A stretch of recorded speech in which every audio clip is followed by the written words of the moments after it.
Minister, അപ്പോൾ ഇന്നത്തെ പ്രതികരണത്തിന് ശേഷം അത് LDF തെരഞ്ഞെടുപ്പിൽ തിരിച്ചടിയായി എന്നുള്ള രീതിയിൽ ചർച്ച നടക്കുന്നുണ്ട്, അങ്ങനെയുണ്ടോ? ഉണ്ടോ? LDF ചർച്ച ഇങ്ങനെയൊന്നും നടക്കുന്നില്ല. LDF ചർച്ച നമ്മളെല്ലാം ഞങ്ങളും കൂടുന്നതല്ലേ LDF, ഞാനും കൂടുന്നതല്ലേ LDF അതിനെപ്പറ്റി ഒരു ചർച്ചയില്ല. LDF കൺവീനർ TP രാമകൃഷ്ണനും CPIM സംസ്ഥാന സെക്രട്ടറി ഗോവിന്ദൻ മാസ്റ്ററും വിജയരാഘവൻ PB മെമ്പറും എല്ലാം ഇന്നലെ പ്രതികരിച്ചിട്ടുണ്ട്. ആ പ്രതികരണമെല്ലാം സമാനമായ പ്രതികരണങ്ങളാണ്. അതിനപ്പുറത്ത് പുതുതായിട്ട് ഇന്ന് രാവിലെയോ ഇന്നലെ രാത്രിയോ പുതിയതൊന്നും സംഭവിച്ചിട്ടില്ല. പക്ഷേ ഇതിന് പിന്നിലൊരു ഗൂഢാലോചന ഉണ്ടായി എന്ന് തന്നെയാണോ? ഏതിന് പിന്നിൽ അത് ഇത് രാഷ്ട്രീയ മുതലെടുപ്പിന് വേണ്ടി ഒരു ഗൂഢാലോചന നടത്തിയില്ലെങ്കിലും ഞാൻ നിങ്ങളെ പറഞ്ഞല്ലോ. പക്ഷേ അത് നിങ്ങൾക്ക് ടെസ്റ്റ് ചെയ്തിപ്പോൾ ഇവിടെ ഏഷ്യാനെറ്റ് രാത്രി 12 മണിക്ക് വന്നപ്പോൾ പറഞ്ഞു ഇത് പെട്ടെന്ന് നടന്നതിൻ്റെ പിന്നിൽ ഇതിൻ്റെ രാഷ്ട്രീയ മുതലെടുപ്പ് നടത്താൻ ഗൂഢാലോചന നടത്തിയെന്നാണ്. ഈ ഒരു സംഭവത്തെ തെരഞ്ഞെടുപ്പിനെ മുമ്പിൽ കണ്ടുകൊണ്ടുള്ള രാഷ്ട്രീയ മുതലെടുപ്പിന് വേണ്ടി ഗൂഢാലോചന നടത്തിയെന്ന് സംശയിക്കുന്നു എന്നാണ് നിങ്ങൾ എല്ലാ ക്ലിപ്പിങ്സും ചോദിച്ചത്.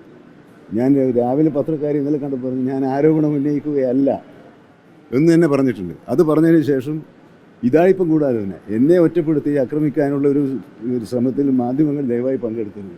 അതായത് മിനിസ്റ്റർ പറയുന്നത് ഈ കുട്ടി മരിച്ച ആ സംഭവത്തെ UDF രാഷ്ട്രീയ മുതലെടുപ്പിന് വേണ്ടി ഉപയോഗിച്ചു എന്നാണ്. അത് അത്ര പെട്ടെന്ന് നടന്നല്ലോ ഞാനൊന്നും പറഞ്ഞില്ല. അത്ര പെട്ടെന്ന് മലപ്പുറത്ത് വരെ പരിപാടി നടന്നതിന് നിലമ്പൂരിൽ പരിപാടി നടക്കും മുമ്പേ, പ്രതിഷേധം നടക്കും മുമ്പേ മലപ്പുറത്ത് പ്രതിഷേധം നടപ്പോൾ അവർ എന്ന് പറഞ്ഞാൽ കിട്ടിയ അവസരം മുതലാക്കാനുള്ള എല്ലാ ഏർപ്പാടും അവർ സൂക്ഷിച്ച് വെച്ചിട്ടുണ്ട്. അത് ശരിയായില്ല എന്നാണ് ഞാൻ പറഞ്ഞത്. അത് ശരിയല്ല എന്നുള്ളത് തന്നെയാണ് എല്ലാവരുടെയും അഭിപ്രായം. ഇടതുപക്ഷ ജനാധിപത്യ മുന്നണി ഇതുമായിട്ട് ബന്ധപ്പെട്ട് പ്രതികരിച്ചവരെല്ലാം തന്നെ ഇത്തരമൊരു രാഷ്ട്രീയ ഗൂഢാലോചന നടത്തിയിട്ടുണ്ടെന്ന് അവരും പറഞ്ഞിട്ടുണ്ട്.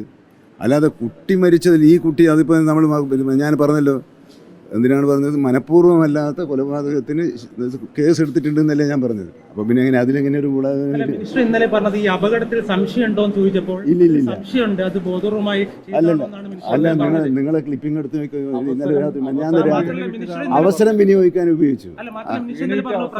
പ്രദേശവാസികൾ ഇന്നലെ വൈകുന്നേരം പോയപ്പോൾ ഫെൻസിങ് അവിടെ കണ്ടില്ല, പിന്നീട് എന്ന് ആക്ഷേപമുണ്ട് എന്ന് നിങ്ങൾ ഏതോ ചാനൽ പറഞ്ഞിട്ടുണ്ടല്ലോ എന്നാണ് പറഞ്ഞത്.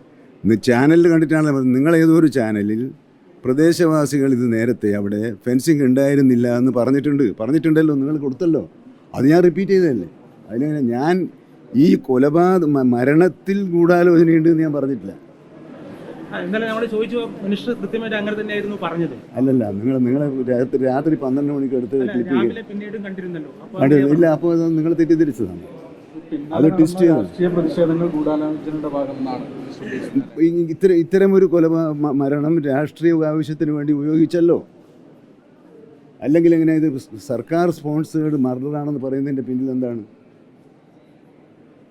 അതെങ്ങനെ ആ വിവരം എങ്ങനെയാണ് ഈ പറഞ്ഞവർക്ക് കിട്ടിയത്? അരമണിക്കൂറിന് മുമ്പ് 8:00 9 മണിക്കോ സംഭവം ഉണ്ടായിട്ട് അരമണിക്കൂറിനകം അവരെന്താ പറഞ്ഞത്? ഇത് ഗവൺമെൻറ് സ്പോൺസേഡ് മർഡറാണെന്ന് പറഞ്ഞാൽ സർക്കാർ ഇത് പ്ലാൻ ചെയ്തിട്ടുണ്ട് ഒരാളെ കൊല്ലാൻ. അങ്ങനെ പറഞ്ഞതിനെക്കുറിച്ച് നിങ്ങൾക്ക് ആർക്കും ഉത്കണ്ഠയില്ലല്ലോ. ശരി, ഒരു കാര്യം, ഈ പഞ്ചായത്തിനെ കാട്ടുപന്നികളെ പിടികൂടുന്നതിൽ വീഴ്ച പറ്റിയിട്ടുണ്ടോ? പന്നികളെ അല്ല, നമ്മൾ വളരെ കാലമായി കർഷകർ ഉന്നയിച്ചൊരു ആവശ്യമായിരുന്നു വെടിവെച്ച് കൊല്ലാനുള്ള അധികാരം പഞ്ചായത്തുകൾക്ക് നൽകണമെന്ന്. അത് വനസൗഹൃദ സദസ്സുകൾ നടത്തിയപ്പോൾ ഉയർന്നു വന്ന ഒരാവശ്യമായിരുന്നു.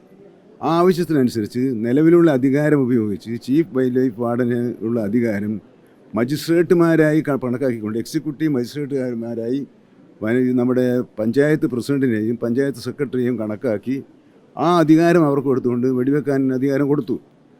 അപ്പോഴെന്താ വന്നത്? ഇതിനു വേണ്ടി വെടിവെക്കാൻ വേണ്ടി കൊടുക്കുന്ന ഓണററിയം കുറഞ്ഞുപോയി. അത് 3000 വർദ്ധിപ്പിച്ചു. ഡെഡ് ബോഡി സംസ്കരിക്കുന്നതിനുള്ള പണം വളരെ കുറവാണ്. അത് 2000 വർദ്ധിപ്പിച്ചു. ഈ പഞ്ചായത്തിൽ ഉൾപ്പെടെ നമ്മൾ ഇപ്പം നിലമ്പൂർ മേഖലയിൽ മാത്രമല്ല, വനംവകുപ്പിൻ്റെ ഉദ്യോഗസ്ഥന്മാരും ജനകീയ സഹകരണത്തോടു കൂടി ഒരു ഡ്രൈവ് നടക്കുന്നുണ്ട്. ആ ഡ്രൈവിൻ്റെ ഭാഗമായി നിലമ്പൂർ മേഖലയിൽ മാത്രം 42 പന്നികളെ കൂടി ഒഴിച്ചിട്ടുണ്ട്. ആ കാര്യത്തിൽ ശുഷ്കാന്തി കാണിച്ചിരുന്നു എങ്കിൽ ഇത് ലഘൂകരിക്കാൻ കഴിയായിരുന്നു എന്നുള്ളത്. സ്പെഷ്യൽ ഡ്രൈവ് നടത്തിയില്ല എന്നാണ് അവിടെ അവരതിനകത്ത് വേണ്ടത്ര താല്പര്യം. അവർ തന്നെ പറഞ്ഞില്ല, അവരാകെ 3 പേരെയാണ് മറ്റാണ് വെടിവെച്ചത്. അവർക്ക് വെടിവെക്കാൻ അദ്ദേഹം ഈ കാട്ടുപന്നിയുടെ സാന്നിധ്യം ഇത്ര സാന്ദ്രതയുള്ള ഒരു സ്ഥലമാണെന്ന് പറഞ്ഞാൽ എന്താ അവർ വെടിവെക്കാതിരുന്നതിന് കാരണം എന്താ? അപ്പോൾ ഇതെല്ലാം കൂടി ഇപ്പം നിങ്ങളിൽ ചിലർ ഇന്ത്യൻ കൂടി നടക്കാൻ ശ്രമിക്കുന്നത് എന്നെ ഒറ്റപ്പെടുത്തി ഞാനൊരു ഗൂഢാലോചന നടത്തി എന്നൊരു മോശക്കാരനെന്നുള്ള വരുത്തേക്കാനുള്ള ഇതിന്റെ പിന്നിൽ മിനിസ്റ്റർ മോശക്കാരനെന്നല്ല, മിനിസ്റ്റർ ഇന്നലെ രാവിലെ പറഞ്ഞ പ്രതികരണമാണ് വിവാദത്തിലായത്. ഇല്ലില്ല, അപ്പോഴും ഞാൻ പറഞ്ഞല്ലോ, ഇന്നലെ പറഞ്ഞപ്പോൾ ഇത് ആരോപണമല്ല എന്ന് ഞാൻ പറഞ്ഞല്ലോ. ഇതൊരു ആരോപണമല്ല, സംശയമാണ്. എന്ന് ഞാൻ വ്യക്തമായി പറഞ്ഞിട്ടുണ്ട്. നിലമ്പൂരിൽ ഈ സംഭവം പറയുമ്പോൾ മലപ്പുറത്ത് പ്രകടനം നടന്നു എന്ന് മിനിസ്റ്റർ ഇന്നലെ പറഞ്ഞിരുന്നു. ഓ. അതിൽ ഇപ്പോഴും മിനിസ്റ്റർ ഉറച്ചു നിൽക്കുന്നുണ്ടോ? ആ വിവരം അല്ല പല സ്ഥലത്തും പ്രതിഷേധം നടന്നില്ല. പക്ഷെ ആദ്യം നടന്നത് നിലമ്പൂരിലല്ല. അത്രയേ ഉള്ളൂ. അത് ആദ്യം നടന്നത് നിലമ്പൂർ, പിന്നെയാണ് നടന്നത്. പിന്നെ ഇന്നലെ ഉച്ചക്കും രാവിലെ എല്ലാം അതുണ്ടായിരുന്നു. പക്ഷെ മിനിയാന്ന് രാത്രി ആദ്യം നടന്നത് നിലമ്പൂരിലല്ല.